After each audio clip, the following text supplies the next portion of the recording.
Bonjour à tous, je suis Alexandre Kouakou, directeur supply chain dans un groupe international de grande distribution alimentaire et non alimentaire.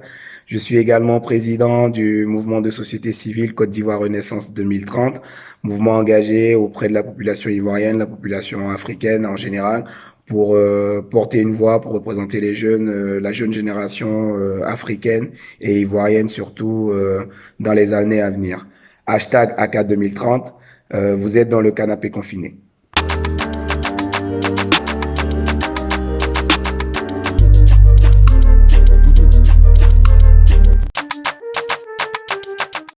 Je suis à Abidjan, je suis à la maison.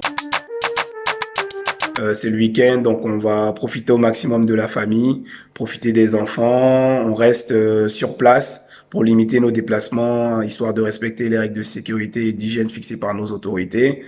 Et surtout, on continue de prier pour que le monde puisse sortir de cette pandémie. Le premier truc que j'ai envie de vous montrer, c'est un outil indispensable pour ceux et celles qui ont envie de continuer à faire du sport à la maison.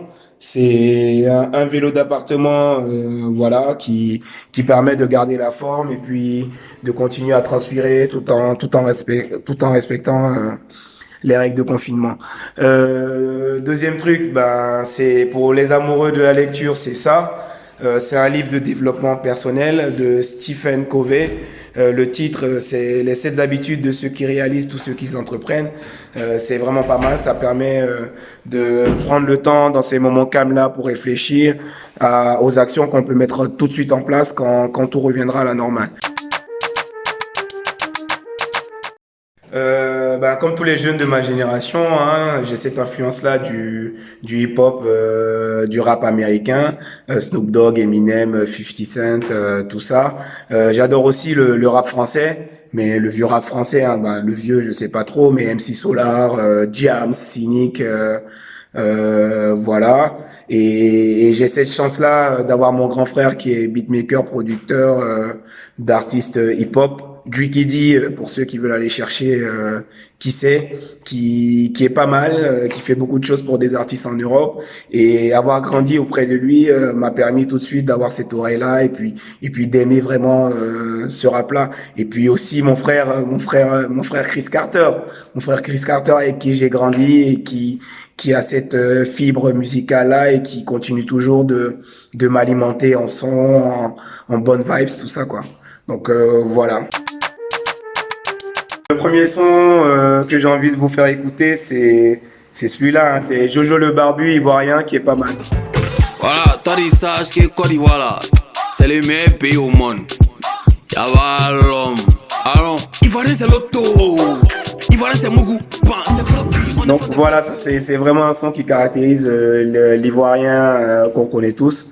Le deuxième que je vais vous montrer, c'est un son de Chris Carter, artiste ivoirien, rap, producteur, tout ce que vous voulez, et en featuring avec Kif No Beat, Benjirac, là d'où on vient tous, là où on a été tous formés, voilà. Dans ma zone, c'est moi le doubou comme Issouf Doumbia. Poto sur le rap, Allez, big up Chris Carter. Et voilà, après, moi aussi, enfin, les matins au réveil, j'écoute les classiques, hein, les trucs qui permettent de se remettre en forme. En tout cas, moi, ça me remet en forme. Bice Pinto, Delta Groove, Sapiou, c'est un son que j'adore. Je vous conseille d'aller regarder pour ceux qui ne connaissent pas. C'est vraiment posé, tranquille, voilà. Des sons posés le matin, et puis dans la journée pour se donner un peu de punch, du rap ivoire, toujours, et ça fait du bien. C'est vraiment faire confiance à nos autorités sanitaires, faire confiance aux autorités sécuritaires, laisser le gouvernement travailler en cette période difficile, suivre les règles qu'ils mettent en place et puis tout va aller pour le mieux.